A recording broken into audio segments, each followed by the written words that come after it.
негизи аудиторлар анан ошо эсептөө палатасынын инспекторлорунда мындай ар бир тармак боюнча бөлүнгөнбү же баардыгы эле аралаш системада иш жүргүзөбү? Бул эми мурда ошондой болгон экен. Биз ушу келгенден кийин ошону бир өзүбүзгө максат коюп реформа кылайлык. Тармактык принцип менен кетели.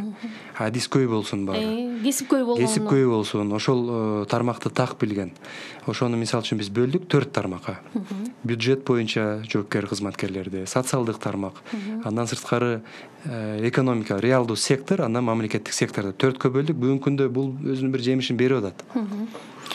Эсептөө палатасынын аудиторлору ишин жүргүзүп жатканда конкреттүү мыйзам менен бекитилген суроо жооп формасы, чек-лист менен колдонобу дейт. Мисалы, жарандык авиациянын эл аралык уюмунун аудиторлору бекитилген, иреттелген чек-лист гана менен чектелген мөөнөттүн ичинде иштейт. Ушул практика туурабы деп кайрылган. Абдан туура сунушту айтып атат. Мен да кошулам. Биз ушул аудитке чыкпай туруп, иш план, программа, мөөнөттөрү баары так аныкталат. Ошол суроонун чегинде гана иш алып барат. Ошол мөөнөттө гана бүтүрөт. Анан өзү каалагандай кайсы объектке барып жок, андай жок. Биринчи баардык тактайт, мөөнөтүн баарын ошол негизинде. Чет элден келген насыяларды, гранттарды да силер текшересиздерби? Дейт, текшерсеңиздер, Атамбаевдин учурунда алынган акчалардын мыйзам бузуулары аныкталдыбы? Так айтып койсоңуз деген. Эми кредиттер, гранттар боюнча мына Акылбек Үсөнбекович да көтөрүп атат. Бул боюнча биз жогорку кеңештен да бир жумушчу топ түзүлүп, азыр бул күндө биз акыркы эле эмес, ушул Кыргызстан эгемен алган күндөн берки келаткан карыздарды кандай колдонулду, эффективдүү болду, ошолор боюнча иштер жүрүп атат бүгүнкү күндө. Мен ойлойм, бир ушу депутаттар менен чогуу иш алып барып, ошонун баарын бир 1-2 айдын ичинде бир жыйынтык чыгып калат го деген ой бар да.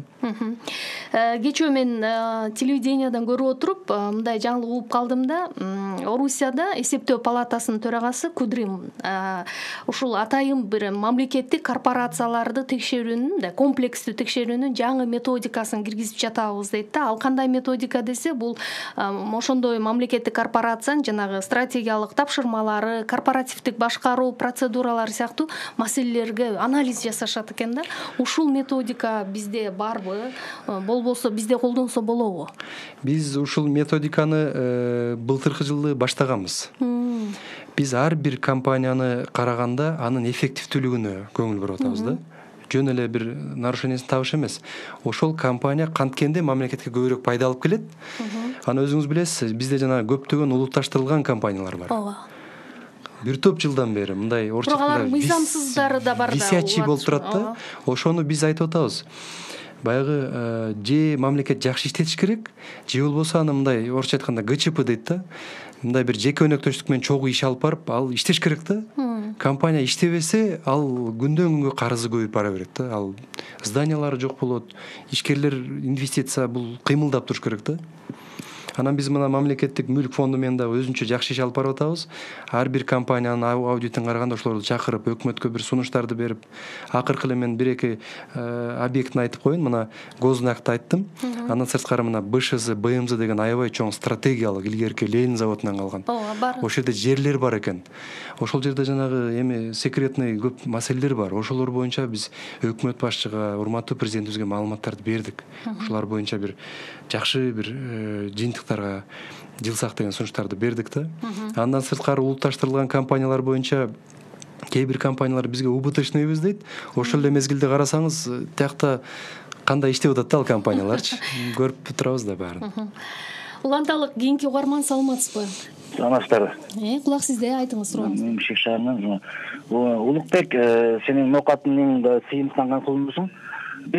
Мен былтыр бир чуркап жүрүп, Нокатта Жапар Нышанов атында бир мектеп бар. Ошого бир өзүбүздүн сметчиктерди алып барып, атайын Нокаттын архитектурун согласоваться этип, полностью 17 миллион акча бөлүнгөн. Анан быйыл Ороздо бүттү дегенден барсам, визуально карадым, аерге бир ашык десе бир 8-7 миллион кетти да. Ошону бир текшерип койсоң болот. Жарайт, мен өзүмө белгилеп алайын. өзүмө белгилеп коесуз. Анда мен кийинки суроону окуй берейин. Бизнести текшербөөгө 3 жылга мораторий жарыялайбыз деген сөз болду эле. Мораторий болгондон бери бизнес кандай шартта текшерилет? Айрыкча жаңы иш баштаган стартап бизнестерди жүдөтүп койдуңарго деп кайрылган. Эми тилекке каршы бизнести текшерүү укугу эсеп палатасына кирбейт. Бул негизи бизнести ким текшерсе дагы азыраак текшерип мүмкүнчүлүк бериш керек. Анткени бюджетти элге салым кошкон ушул бизнес жааты да. Угуп атабыз, сизде саламатсызбы? Айтыңыз сурооңузду. Алло, саламатсызбы? Саламатчылык, тез айтканга аракет кылсаңыз. Бул Нарын шаарынан Станарип Кыргызстан боюнча кандай иш болуп атат, ошону кеңирээк айтып бересизби? Бул эсеп палатасынын өзүнүн ишин автоматташтыруу боюнча. Түшүндүм. Сурооңузга рахмат. Эми мына региондорду өнүктүрүү жана санариптештирүү боюнча мына президентибиздин жеке көзөмөлүндө биз дагы бул сыртта калбастан IT аудит электрондоштурууга биз почти толук өтүп атабыз. Бардык документ оборот, бардык электрондоштуруп өттүк, кагазды азайтуу. Андан сырткары ушу текшергенде контакт азайтыш үчүн биз IT аудит системасын кабыл алдык. Мындай пилот менен бул дагы башталып, келечекте биз дагы мына түндүк системага кошулушубуз керек. Бардык нерсе ушу цифровизация болуш керек да. Дагы бир угарманыбыз WhatsApp аркылуу жазыптыр. Эсеп палатасы кайсыл гана ишкананы текшербесин минимум 2-3 миң доллар акча талап кылат. Ошол акчаны аудиторлор региондордон бирөөлөрдүн паспорту аркылуу Бишкекке которушат. Сиз муну билесизби? Бул эсеп палатасын 100% реформа кылышыңыз керек дейт. Абдан жакшы суроо бердиңиз, урматтуу радио угарман. Мен да ушул келгенден бери ушул нерсе менен күрөшүп келе жатам.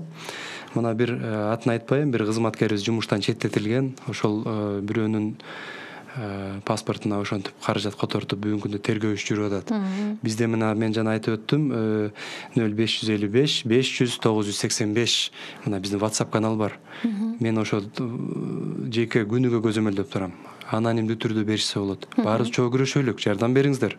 Эми ар бир кызматкердин артынан түшүш мындай физически невозможно деген. Ошон үчүн жардам бериңиздер. Бул жаатта мен мына расмий түрдө кайрылып кетейин. Кийим сурабасын, эмне болбосун бербеңиздер. Таза иштейлик баарыбыз. Кийинки угарманды угайлык. Азыр саламатсызбы? Алло, саламатсызбы? Бул Бишкек шаарынан. Айтыңыз. Мен суроом, азыркы учурда эсеп палатасы укук бузууларды аныктап атпайбы? Север Электро дагы башка ушул сыяктуу органдарды аныктагандан кийин укук коргоо органдарын өткөрүп берет, Фин полиция, прокуратура. Андан кийинки ушул материалдын булар тагдырын көзөмөлдөбү? Көп жана массалык мансаптарды өткөрүп берди, андан кийин туура, жакшы суроо экен, анализ жасалабы? Рахмат. Мен кыска жооп берейин. Эсептөө палатасы мына 2 жылдан бери ушул маселени биз абдан колго алдык.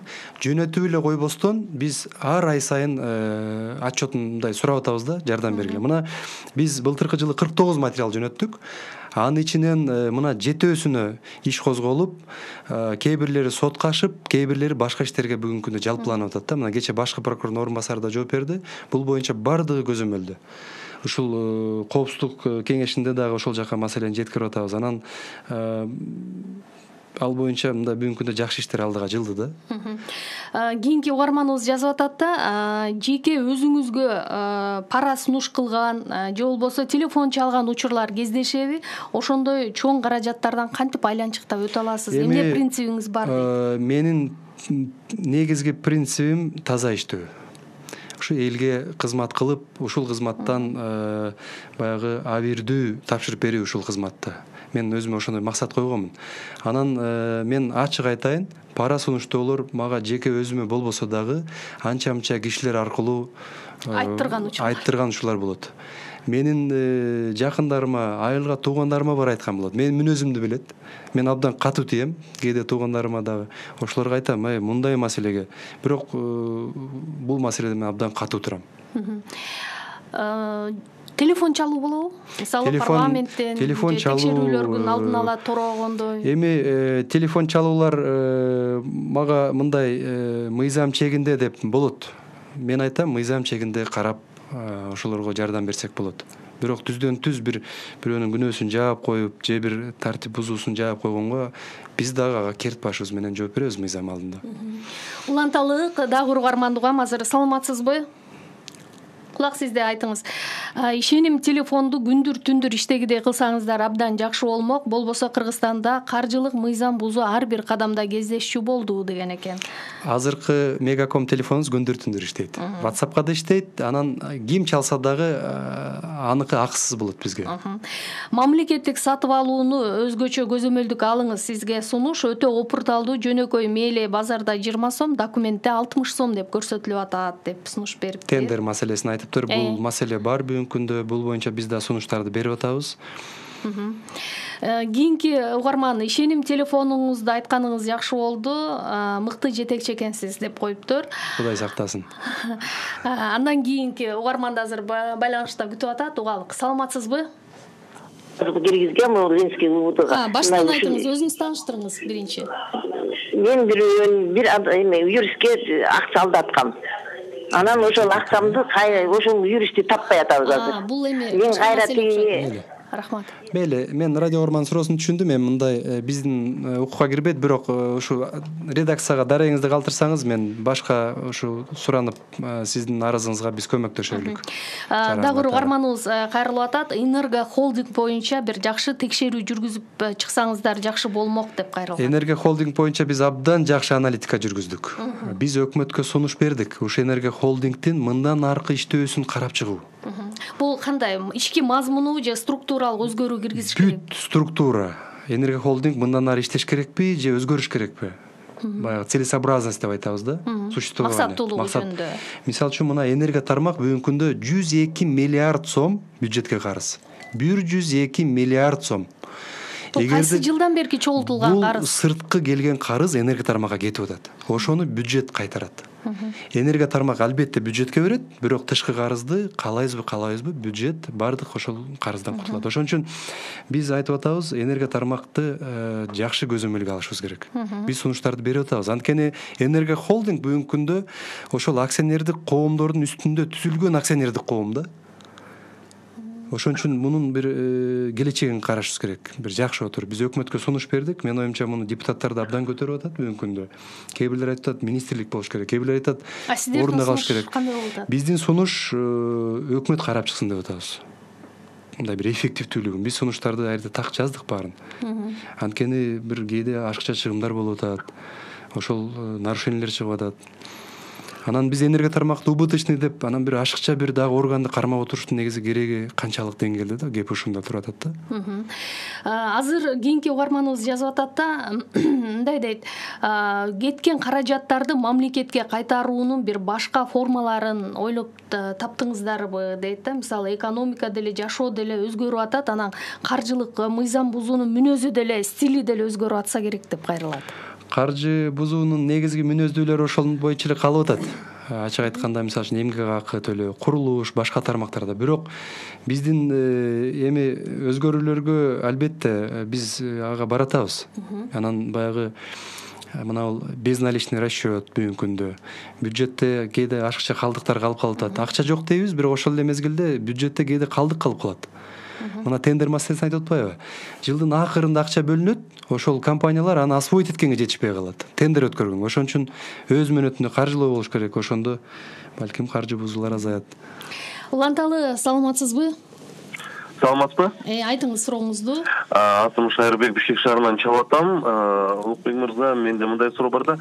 Счетный палата бул Кыргыз Республикасындагы бюджетти текшерүүчү жана көзөмөлдөөчү авторитеттик орган. А бирок мына ушул авторитеттик органды счетный палатанын 20 жыл, 30 жыл же болсо 15 жыл иштеген аудиторлору мекемелерге, организацияларга келип текшерген учурларда бар жогу таза болсо да, бирок күн сайын обед, күн сайын машина, күн сайын сауна, ушунун баарын качан токтотосуздар? Урматтуу радио угарман, ушул боюнча биз мына 1 жыл, 2 жыл болуп калды, видеоролик даярдаганбыз. Ошо YouTube'да бар, ЛТР, КТРден да бердик. Мен ошо роликти өзүм даярдаттырдым. Ачык айтканда, мага дагы биздин кызматкерлердин кээ бирлери каршы болду. Эмне кылабыз биз өзүбүздү кээде жаман көрсөтүп? Мен айттым, эки тараптуу болуш керек. Эки тараптуу мына.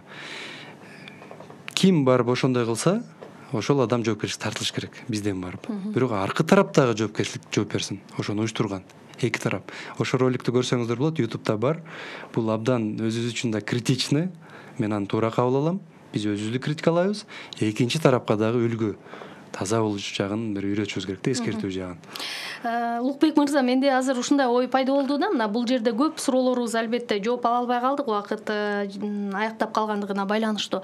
Ошон үчүн Кыргызстанда мисалы ошо каржылык мыйзам бузуулар азыр абдан көп мындай жашообузда көбүрөөк кездешип аткандыктан байма-бай ушул угармандардын суроолоруна дагы жооп берип, анан өзүңүзгө дагы керектүү маалыматты алып турсаңыз болчу да экен да, муну эске алышыңыз керек. Рахмат чоң, рахмат. Эми биринчиден мына мен да азыр бир топ суроолорду угуп, сунуштарды уктум. Бул сөзсүз биздин жумушубузга жардам берет.